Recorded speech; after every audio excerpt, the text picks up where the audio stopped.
ind og arbejder med fascien her. Mærker efter, om der er en retning, der er specielt stram.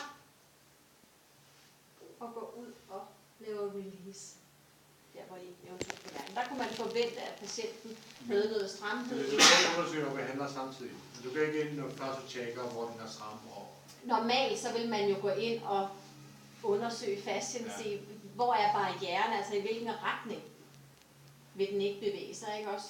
Og så går man, men det her greb kan du også bruge til undersøgelse, hvor du fikserer her, og så undersøger du lidt her, om der er forskel.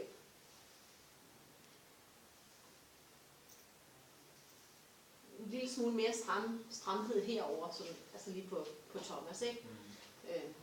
Men ellers så behandler I fascien med det greb her. Vi vender lige til vender om i forhold til ryggen. Diafragma. Har I arbejdet med det? Nej. Ja. Altså, den kan jo ikke komme til i sin fulde udstrækning. I kan komme... Skal vi prøve? Det I kan, det er, I kan følge ribbenskurvaturen her. Og så kan I grave jer lidt ind under her. Og så kan I komme lige op på kanten. Og der må I jo kommunikere lidt. Kig på patienten og kommunikere lidt. Og så komme ind og lave lidt friktioner herinde. Måske kan I mærke, at der patienten, at der kan være nogle, måske er der konsistensforandringer i den ene side, mere end der er i den anden. Måske er der nogle punkter, der er sådan tykket sammenlignet med resten af stykket. Så I går ind og behandler lidt på de forandringer. Altså går du bare ned, og så kører du lidt fra siden? Jeg kører ind under her, ja, og så bevæger jeg, laver sådan en lille friktion for at mærke spændingen, om der er konsistensforandringer.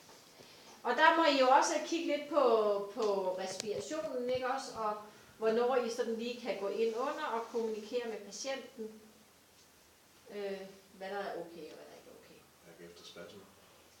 Ja, jamen det vil der jo også, det kan der jo komme, ikke også? I kan få det her S faktisk, ikke også, som en reaktion. Og det kan være, at I slet ikke kan komme ind på patienten, og så kan vi sådan sige, okay, det må blive en anden god gang, så koncentrerer vi os om noget andet. I forhold til skalenerne, tror jeg, vi gemmer til nakken. Altså hvis I har tid, kan I godt gå ind og arbejde med dem. Interkostalerne, der vil jeg arbejde med patienten sideliggende. Sideliggende. Altså hvis nu det er, nu holder venstre side, men at patienten kommer op på siden, fordi det er i midt-axillærlinjen, vi har beskrevet frakturen. Og det at arbejde i sideliggende stilling, det giver sådan en god mulighed for at palpere sig ind imellem kostdelen. Og der kan jeg igen variere også. Jeg kan bede patienten måske det han kan. Tage armen lidt op, så jeg får lidt afstand mellem ribbenene, hvis han overhovedet kan gøre det. Men ellers så går jeg ind her, og det er jo på samme måde som med diafragma. Vi kan ikke stå og lave æltning og så videre, så det vil være nogle små friktioner. Gå ind og mærke, om der er forandringer. Eller patienten har nogle særlige punkter, som er smertefulde.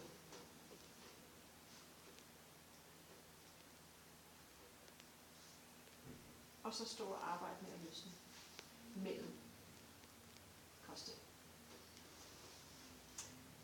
Du vender om på maven.